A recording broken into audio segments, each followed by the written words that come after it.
I got my swag cycle, right? The famous swag cycle. And I just did a lap. I went all the way from one end down to here, down to the back, and came back. And I feel like I'm in Woodstock in 1969, right? This is just crazy. So many awakened, woke, wonderful people here today. Please give it up to yourselves. This just makes me feel so good. Jason Quitt is here. He's right there. Stay right there, Jason. Kareem Abdul-Jabbar, we call him. Check him out. Tallest man in the conscious community right there. Jason Quitt released a book probably three and a half years ago and burst onto the scene. And what is important for all of us is to resonate with somebody and find somebody that you connect with. And it's a rare thing where so many have connected with Jason, the way he communicates, his knowledge, his books. But this community has been absolutely blessed with this man. And I feel a little bit responsible because I brought him into radio. I started doing interviews. I brought him over to Coast and Fade to Black. Contact in the Desert, we brought him over there. Victoria from Contact in the Desert, standing right there. And Victoria called me one day and she goes, so Jimmy, who's the cats? Who's the young? We got to do this. I said, Jason Quitt. You remember that conversation? And we brought Jason over to Contact in the Desert. He's absolutely been tearing it up with his message. And he said to me a few minutes ago, he said, Jimmy, I've got so much to talk about. I don't know what I want to do. So between there and here, where he's standing, I hope he's figured it out. Disclosure Fest 2019 welcomes Mr. Jason Quitt. Give it up.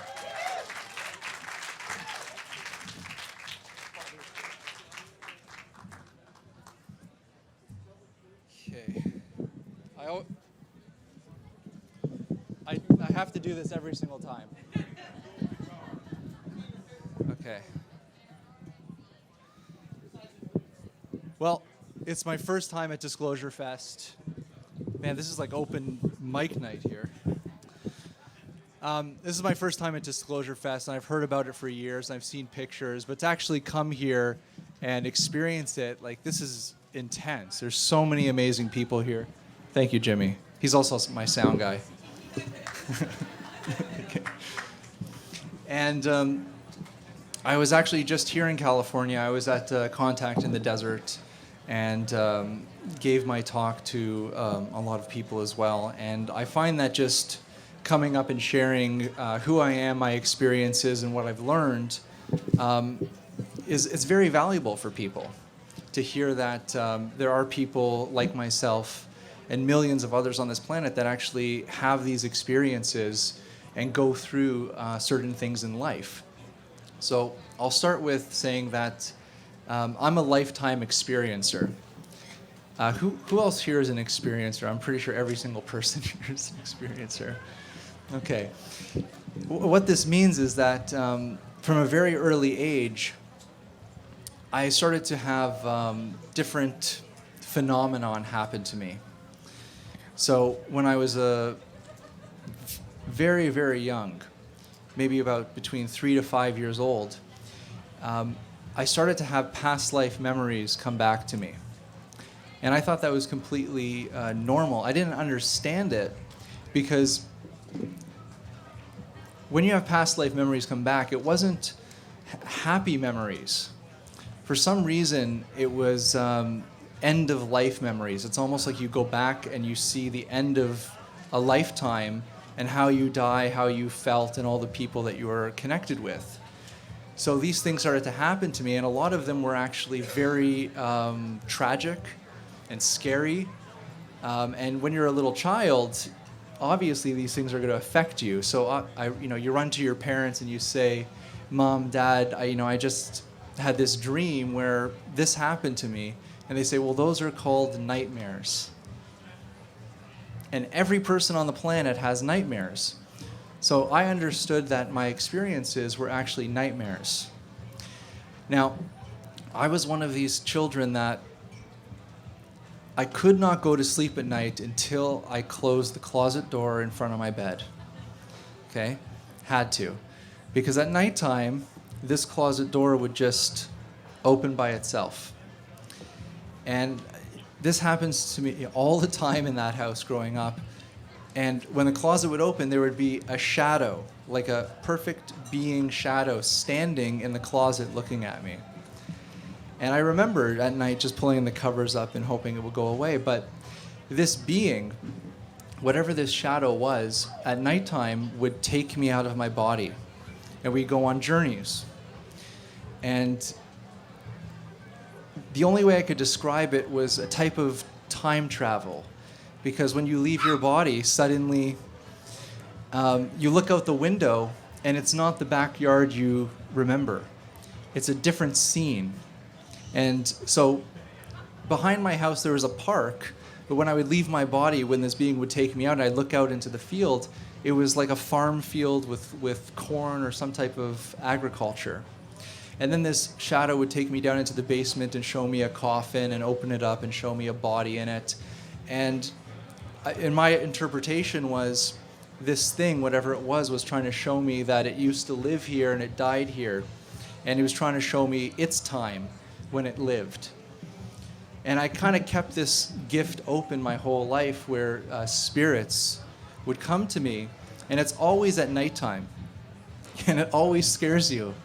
You never ever get used to this. Like, I'll just quickly tell a story. I was sleeping over at my now wife's parents' house, and I feel something pulling the covers at night. And I open my eyes, and there's a little girl with blonde hair at the end of the bed pulling the covers. But her face was cut up and she was bleeding, like her face was really messed up. This scared me so much, right? It's like a horror movie. So, I'm screaming, get out of here, kicking the covers. And I calm myself down and I realize I'm the asshole in this situation.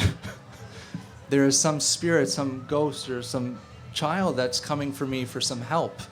So I had to calm my heart down. I open my eyes again, and the girl is still there at the foot of the bed.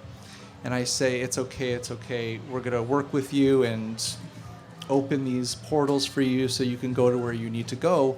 And you see it happen in front of you, and suddenly it goes. So many events like this have happened to me over my life that it's just completely normal now, even though I still get scared because you really just want to sleep at night. And many people will say, well, Jason, is this a dream? Are you dreaming? I say, no, I was dreaming. And these things pull you out of your dreams to wake you up. And you're not physically awake. This is what I want everybody to know. You are not physically awake in these situations. You are in a different state of consciousness and awareness. It's called the astral self or astral body. And everybody has this body to them. So I'll explain a little bit how well, actually, I'll go back a little. When I was 11 years old, I went to a new school, and I didn't know anybody. And there was a boy there, and they were popular. I didn't have any friends, and when I saw this guy, I got all these memories of a lifetime that I shared with this person. And I was 11 years old when this happened. And I was so excited to see this kid again. He's never seen me before. I ran right up to him. I said, don't you remember me?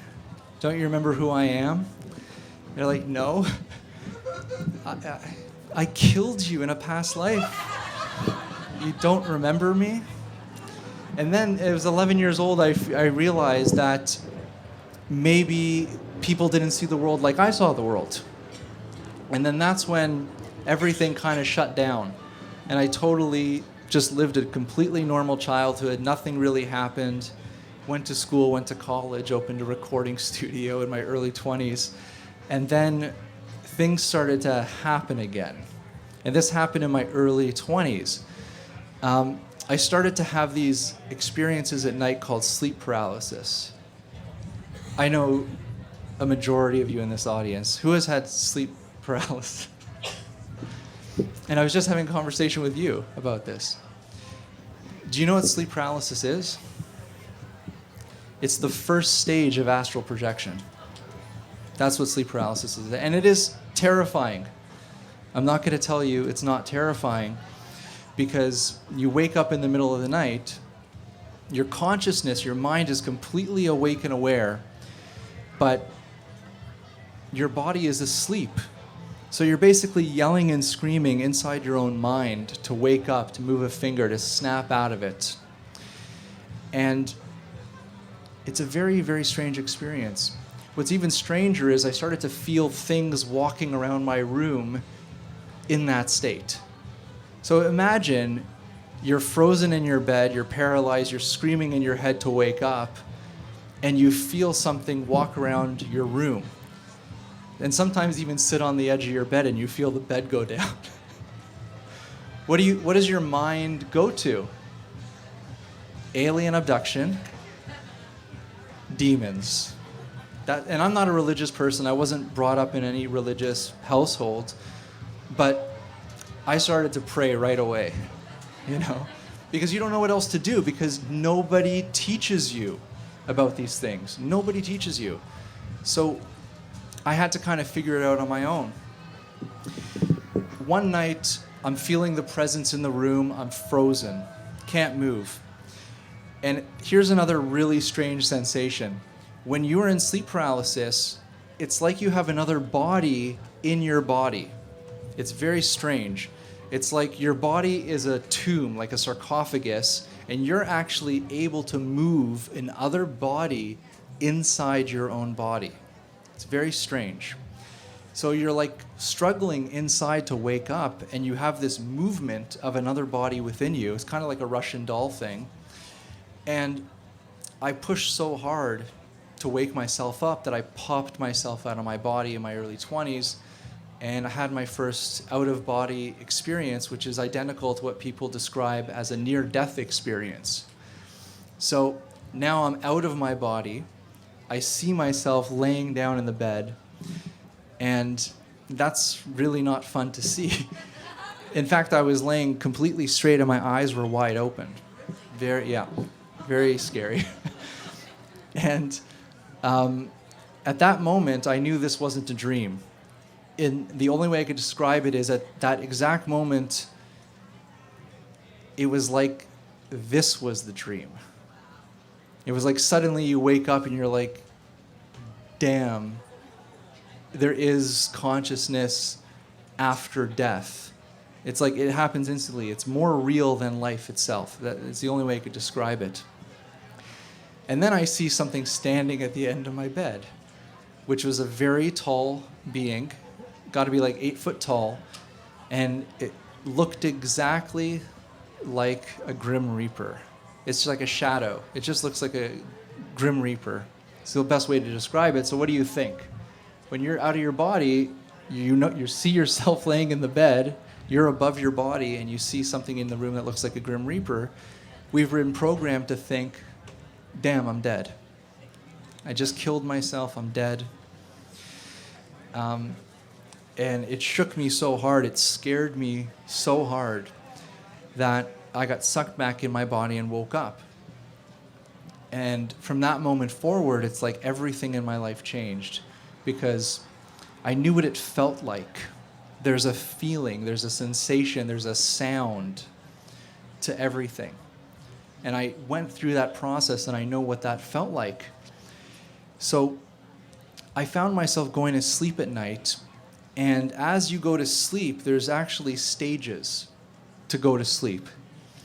And I found that between waking and dreaming, there's this little window where the body puts itself in sleep paralysis, because you don't want to be sleepwalking at night, so the body shuts down. But if you have the awareness of the stages of going to sleep, right when you hit that window and the body shuts down into that sleep paralysis state, I'm like, I'm out of here. So I start wiggling and pushing myself and willing myself out to come out, and I started to get good at it. So I started to learn how to push myself out of my body and have these experiences, because I don't know if it's just my personality, but once you get a taste of it, it's like you have this curiosity where it's like, I have to do this again. I have to feel that again. It's something very strange, but completely natural. It's like another part of yourself that you've just discovered. So I started to come out and just hang around the bedroom. I got confident enough to actually go outside the bedroom, just travel around outside the body at night. And then something very strange started to happen. I started to get visitations from other beings. That was the next thing that started happening. And the visitations were extreme. They never talked to me. They never said a word to me. They looked like, you ever see the movie Predator? You know, where they have like the camouflage on? So it's like you can see the outline and the shimmer, but you can't actually see the being. So that's what these beings look like to me.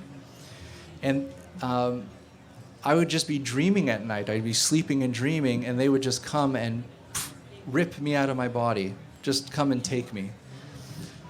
And we would shoot up into outer space. And it's very similar to like the Google Maps thing where you zoom up into outer space.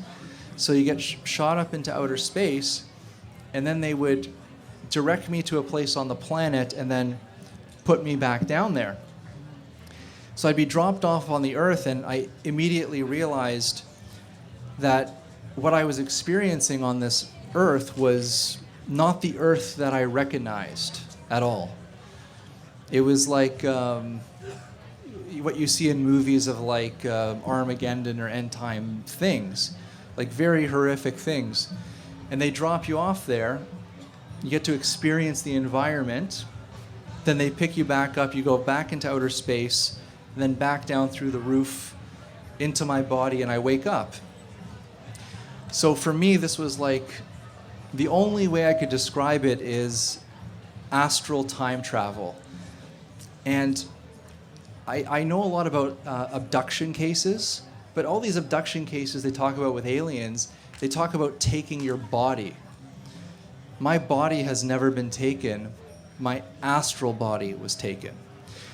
So I'm sleeping in bed even though I'm being taken on these journeys, which is very, very strange. And if you've never been taken out of your body before, it's almost indistinguishable from life. In fact, it's hyper real. It's hyper real. So if you've never been out of your body before and you're taken by some being, you will for sure think that it's a physical experience. But they're really taking your consciousness or astral body. And I'm sure there are some rare cases of physical abduction, but I would say mostly is the spiritual astral abduction. So I didn't like my new gift. I really didn't. I really just wanted to sleep and dream. So I would actually pray like every single night to stop. I don't want this. I don't want to see this. It's too much for me. Please stop taking me. And it did. They stopped. But then new beings came. And these beings, they look like, you can't see their face, but they wear like a Jedi's knight's robe. Like it just looks like a brown robe with like a shadow face, so you can't see them. But they speak to you telepathically, and they use your voice. I don't know if anybody's had telepathic communication before, but it's your voice in your head. So it's them talking to you using your voice. Has anybody experienced that? Jeez, of course. All right. We're in the right place. You could all hear me pretty good, right? Okay, good. Good. So what did I just say? Oh, telepathic, yes. So this being started to speak to me, and the whole story changed. It said to me, before you can do what you have to do in life and become who you're going to become, you have to heal yourself. That's what these beings started to tell me. You have to heal yourself. Now, what do you do when some being says to you that you have to heal? It automatically I automatically thought I was sick and dying. It's like, damn, I have to go to the doctor. These beings are telling me I'm really sick. I need to heal. So I went to the doctors. I got blood tests. I got everything done. I even had like ultrasound on my stomach. And they said to me, Jason, you're not only healthy, you're more healthy than a normal person. And I said, how can this be? I mean, I have, at the time I had IBS, which was like any food I ate made me sick. I was about 140 pounds at 6'5", so I was 50 pounds lighter than I am right now, and I'm still skinny. So I was skin and bones. I was dyslexic, stuttered terribly, and I had obviously sleeping problems. So I wasn't doing well, but the doctors are telling me that I'm like really good. And I say, so doctor, what's wrong with me? And he says, well, you're stressed. You're very stressed. And I'm not. I'm not stressed at all. So I knew that my answer was not in traditional medicine. So then I asked these beings, I don't know what to do. You keep telling me to heal myself. What can I do? And they led me into something called Qigong. Have we all heard about Qigong? Yeah? Okay, good. At the time, people didn't even know what Reiki was.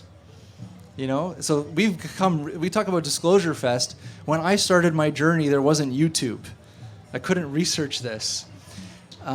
There was, when I would say to somebody Qigong or Reiki, they'd look at you like, what are you talking about? Now I could walk down the street and grab a stranger and say, have you heard about Reiki? And they'll be like, yeah, my cousin does Reiki. 20 plus years ago, no one knew about this stuff. So I started to practice Qigong, and I learned a traditional method called Qi Lao Qigong, and I practiced it for years. And what I found very interesting is that I didn't feel anything. Okay? Most people want to do these things to feel something. I didn't feel a thing. It took a year of practice, probably more than a year of practice of doing the postures of Qigong to actually feel energy. And what it was when you put your hands together like this, and I've never lost this, it's always with you. When you put your hands together, it feels like there's a ball there, like you're holding a ball. And it's like right when I hold the ball, I start to feel this intense heat starting to come through my meridians into my stomach. Just by doing this, I can start feeling that. And it feels like two magnets repelling each other. That's what the sensation is when you do this. So I feel this all the time now, and that happened after about a year of doing Qigong. So I finally realized that, okay, we have a physical body that we have to nurture with food and good water, sun, but we have an energetic body that actually needs energy, Qi energy, to heal and grow and strengthen that other body we have. Because one of the biggest messages they were telling me is that there's no such thing as protection. Okay, this is a weird thing to say. There's no such thing as protection because when the energy field is weak, you can put a Band-Aid on it, but you can still have things pulling at your energy and manipulating. But if you strengthen your energy field, those things cannot pull at you and manipulate you. So the greatest protection that you have is actually strengthening your own energetic fields. Okay, yes, we could use crystals, like I'm even wearing crystals right now, to boost our electromagnetic field, to strengthen our energy, to move energy, but really, we have the best tool in the world, which is the physical body, and once we know how to use it, we could build these energetic fields up to strengthen ourselves. Because what I found out also is that when you leave your body, it actually takes a tremendous amount of energy. It takes a tremendous amount of energy to leave your body. So when you leave your body at first, when you wake up the next day, you're extremely tired. In fact, sometimes you're more tired than when you went to sleep the night before.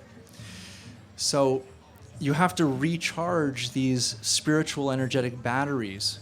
And the way that I was taught was the connection using Qigong to strengthen and build to get this energy back. All right, so I started to practice for a couple years, and I started to get very good at it. I used to play with energy. And what I mean by play with energy is you could put like a candle up in your room, and you'll stand in front of it. You'll bring the energy up, and you'll go like this, and you'll watch the flame like really flicker. And then if you really wanted to like just get that candle out, you could, with the intention and the energy, the candle will extinguish. And then what you do is you take a step back, and then you do it again. So you start to like strengthen and charge yourself to a way where you can start to feel and use these energies, and you could build these energetic fields up so strong that, for example, in Qigong, there's this posture in Qigong. And in traditional Qigong, to pass the first test, you basically have to stand like this for a couple hours. I don't know if you've done this in Qigong. Not for a couple hours. Because you can't. The muscles, right? So the whole point of Qigong is to bypass the muscles. So you're building these energy spheres around the body that are so dense that you're actually like leaning back on these energy bubbles like a cushion. So you could just build it up, and so I would just sit in my room for hours just holding it and building it up and like just sitting back and getting a thing behind me and just kind of moving back and then practicing trying to raise a leg while you're doing it. This was before I broke my back, by the way, but that's another story. So there's these amazing things that we could achieve with the human body that we're not taught about. We're really not taught about. And we are a multi-dimensional being. Okay, so this is what I feel is true disclosure. True disclosure is we're a multi-dimensional being. We live multiple lives in multiple universes in time. There's no such thing as past life or future life. It's all happening right now. And we have access to it. We actually have access to it. And we can actually leave our bodies, visit ourselves in past lives, visit ourselves in future lives. In fact, this is a very, very strange experience, and I hope somebody here has experienced this too. But you leave your body and go to another timeline or world to be there for yourself that's dying there. Has anybody experienced that? You experienced that? That's awesome. Okay. It starts to happen where it's like you start to have a connection to your other selves. And sometimes you'll be called to those other selves in times of need or to help them transition. It's very, like what I'm talking about is really crazy, right? But this is what I've learned. And it just happens natural. I believe that nothing that I'm saying is not natural. This is the human condition. This is how we operate naturally, but we've never been taught about it and kind of been suppressed with this type of knowledge where it's very taboo. You know, I get emails and Facebook messages and Twitter messages all the time saying, "You're going to hell for talking about this. You know, say this, say that, pray because you're a lost cause, buddy." So there's this kind of natural programming that comes into place once we're starting to experience things that we're not really allowed to experience, I guess. So in 2007, I was walking through this health show, and there was a booth there with a stone called shungite. It's a Russian black stone. And at this booth, there was pictures of pharaohs, statues of pharaohs, and they were holding these cylinders in their hands. And you know when you get like that tunnel vision, you feel that pull? I was like really pulled into this picture of this pharaoh, and I never realized they were holding something. So the gentleman at the booth handed me these rods. He goes, "Here, feel these." And I grabbed them, And right when I grab these rods, I can feel that warm energy go right through my meridians and right into my stomach. And I could just feel myself charging. And I knew this very well because of my Qigong practice. But it usually took me like a half an hour to feel this. This I just touched, and it just went right to the Qigong, the energy. I'm like, man, there is something to this. So I bought these cylinders, I brought them home, and I started to practice. And when I mean practice was I didn't do anything. I just held them, I laid in bed, I meditated. I didn't do anything with these rods.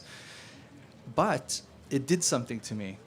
I started to go on these other types of journeys, and at nighttime I would be taken back, I would just say in time, to Egypt. I'd be in a temple with a person that looks just like a statue, standing there in a posture, just like the Egyptian statues.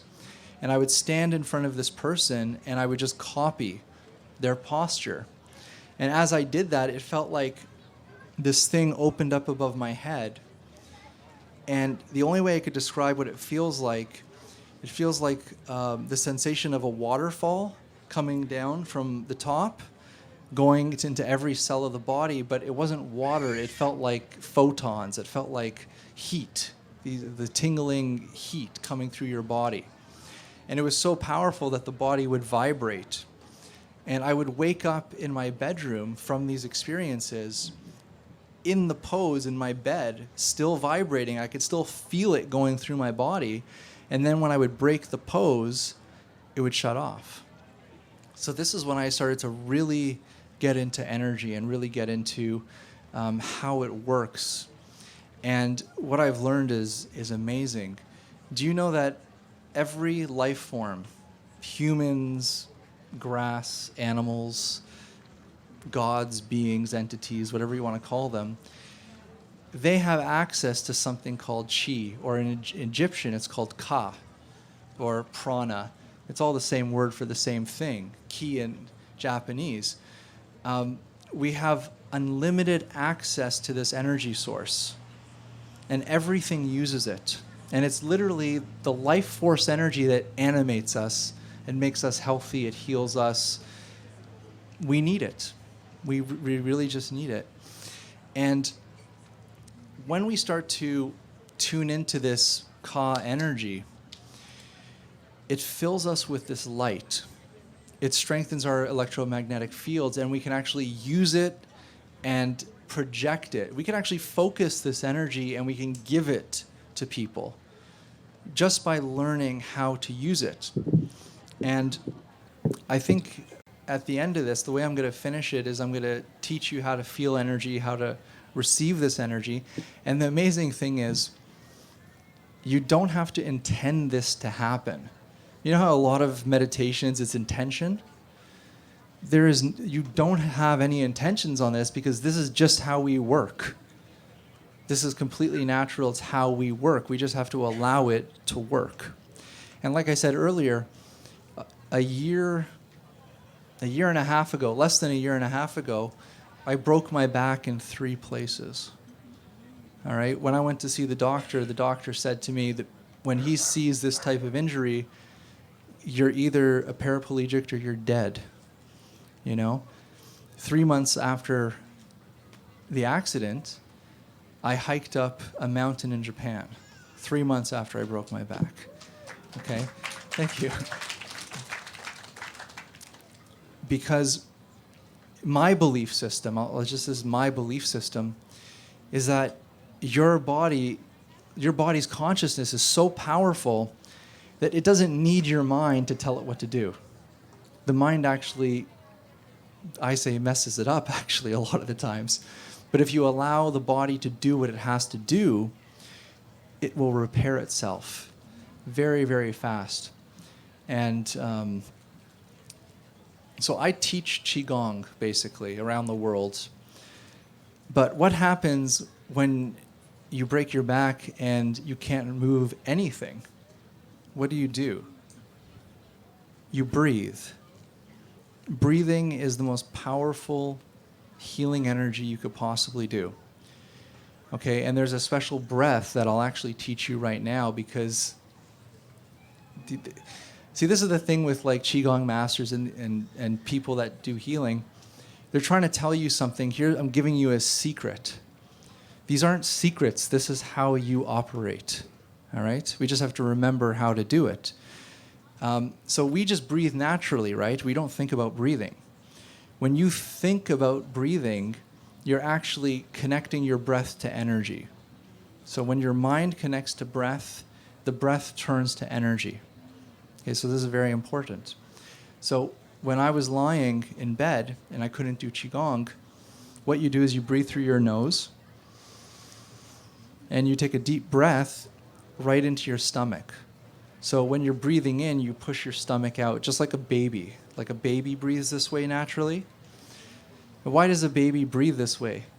Because they're going through their growth spurt. They need as much energy as possible. Once they go through their growth spurt, they start breathing up here. All right? Because they don't need that energy anymore. So we have to start breathing again like a baby. But we have to attach the mind to it. So what we do is we breathe and we use our mind and we actually follow the breath from the nose and we follow it as it goes down right behind the belly button. And we push the stomach out. And then when we breathe out, we push the stomach in. And using the mind again, we get the air out through the nose. Now, your body gets very, very hot when you do this. All right? And you could do this very relaxed. And I'd just like you to just try it with me for even just a couple seconds so you just understand this. You just have to put the mind to the breath. So you follow it. And you're not thinking of anything. You're just following the actual air going right behind the belly button, pushing the stomach out. And as you exhale, you push the belly button in and you follow the air back out of your nose.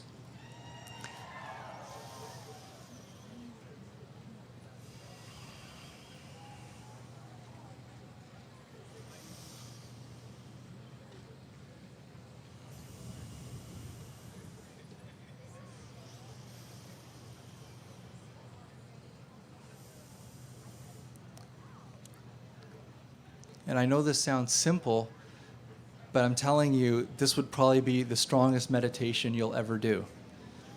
Because as you're turning the air into prana and you're putting it into the stomach, that energy starts to go through your meridian. So it starts to open up the meridian channels and all the channels of the body to have this kind of energetic flow.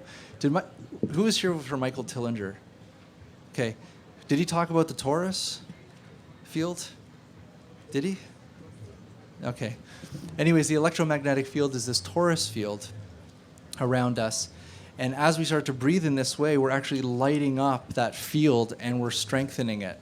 So even though we can't move or we're not doing well, we're laying in bed, for example, we could just breathe in the proper manner and we could activate all those centers to strengthen and to bring that healing ka, that universal energy through the body, which is very, very healing.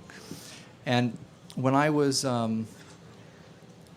doing the healing work, I also have a background in shamanism. So I studied with the Algonquin shaman. I've done medicine rites all over the world. And what the Algonquin shaman used to say is that the sensation of pain is actually the sensation of healing. And you shouldn't try to cut that sensation off. You should go into the pain and experience it fully. And that's always stuck with me. So when I start to do the breathing or the Qigong, when I'm injured or have to heal something, I'll start to feel pain in certain areas of my body, but I know that that's just the body healing itself and it has to go through that process and just continue going through it. So when I was in the hospital, I would do the breathing, I would feel the fire starting to build in the stomach, and then using the mind, I could take that fire and move it to the places of my body where I had broken bones, torn muscles, and I'm telling you, it was excruciating, the pain. Excruciating the pain. I refused all medication, by the way. It's excruciating pain. And I could literally feel things popping and clicking in my body. I felt muscles spasming and like the craziest things. And in my mind, I would think, this is what the body wants to do. Don't stop it. Let it go through its process. And this is why I believe I healed so quickly. You know, also I used other things as well. I didn't just use Qigong and breathing. I used magnetic therapies to boost the energetic field as well. Because as human beings, this is our natural environment, nature. Okay, we're not even supposed to be wearing clothes. Our feet need to touch that earth. All right, the earth has a negative potential, which is it's a pull. The air has a positive potential, which is like electricity. So when our feet are on the ground and our body, our physical body, is feeling the air of the atmosphere, you're creating a circuit of electricity, a powerful electromagnetic field, just by having the feet on the ground in nature. And all this process starts to happen to you. Unfortunately, we live in artificial environments, and we've forgotten this type of connection. You know, we come to mass meditations, we come to healers and shamans. Why? Because we want to feel a connection to spirit, right? We want to have an experience. I can't even tell you how many experiences I've had. But this, I'll break it down to the simplest terms. We are all masters in the spiritual world. All of us. We're all masters already. We're not here to master the spiritual. We are spiritual masters. We just have to remember that we are. What we're here for is to master the physical world. We have to master the physical body. So, like in Qigong, when you're working with the energy, you could have experiences. For example, you can see past lives. You can get memories coming back. You can get beings talking to you as you're doing Qigong. You know what the Qigong master says? Ignore it, let it go. Come back to the body. Okay, it's all about the body. In fact, when I was studying in Japan with the Zen Buddhist meditator, I'm like, well, what do you think about? Nothing. Well, what do you do? Sit. Okay? Be in your body. Experience it. And this is a sense that we've completely forgotten. We have forgotten how to feel ourselves, feel our bodies. Seriously, it's the most powerful thing. If I go and meditate now, all I'm doing is I'm just cutting everything out and I'm seeing what is my body feeling like. And as I can start to sensitize the body, I can start to feel where my blockages are. What's hurting, what's pulling, what's not in place.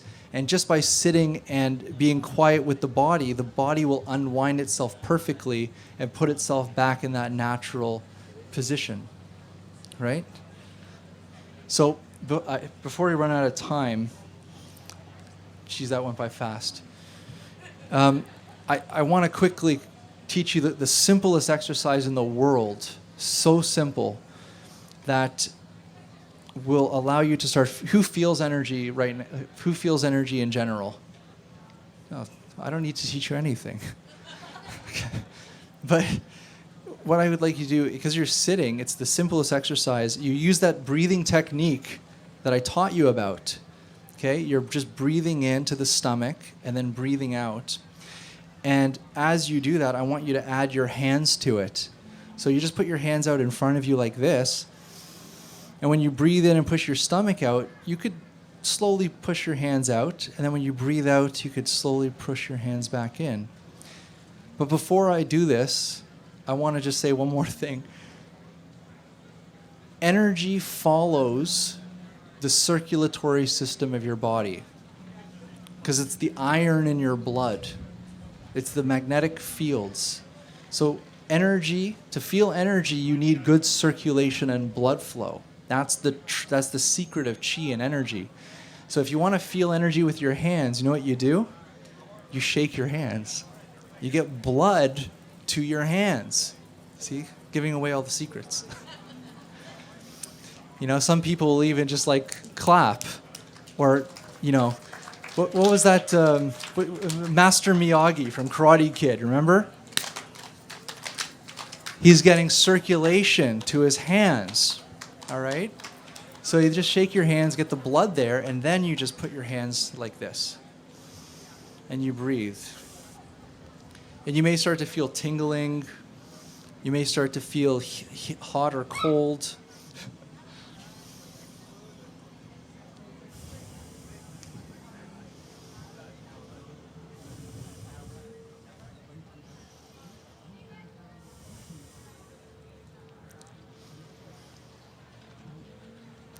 And I apologize for going fast on this, but I just really want to teach you this. You know how you see like pictures from like all the spiritual people, they have their fingers like this? You know, you see Jesus like this, you even see the devil like this, right? You see Egyptians like this, you see all Buddhist masters like this. What is this? This is the director of energy. When you put your fingers like this, you direct, you connect to energy, you direct energy. So watch. Just point your fingers at your hand and just hold it there. And then let's say go counterclockwise slowly. And then you can go clockwise. You can take it in, you take it out. And I know I'm going fast here, but who can feel the pressure, the connection? And when you move it, can you actually feel the magnetic field of the hand turning in those directions? So that's a chakra. The hand has a chakra. So you can actually do this to every chakra of your body. You could amplify, open up, cleanse chakras just by this, because when you put your finger in this position, you don't have to intend it to happen. See, this is the thing. There is no intention. When your body consciousness goes into a posture, it does what it's supposed to do, right? So you can practice by just holding fingers over your own body, and when it gets strong enough, it'll feel like a laser. It literally feels like a laser penetrating the hand, and as it penetrates, you can feel the meridians opening up, and you can feel that heat going through, and it's almost like branches. It's like going through the circuit. It's like these branches open up through the body. And sometimes it'll hit something in your body that's a pain, right? And that pain is a blockage or something that's not right. And if you hold it there, it'll start to break down and heal the blockage, which is painful, okay? We're all trying to avoid pain, but this is part of how the body works, okay? Now, I know I'm here for only an hour, and I know the time is already up. Is Jimmy here? Yeah. Maybe it's not. Jimmy's here? Oh, okay. I could literally talk the entire day to you about this subject. There's the bike. So, but what I want to say is I'm with Father Church right here at the, I don't want to say Father Church. You're too young for that. Last night at the house, he begged me to ride this. Begged me. You want to go? You wanna No, not at all. You wanna... But I'm with Jimmy at the Fade to Black booth. It's just around the corner here, and I can answer any questions you have. And I also brought some really cool crystals and books of teaching the Qigong I learned from those masters. And the book Forbidden Knowledge, which he's talking about, is me talking about what I learned, what I just shared with you. And with that, I hope you really enjoyed the talk and learned something new and interesting. All right? Thank you.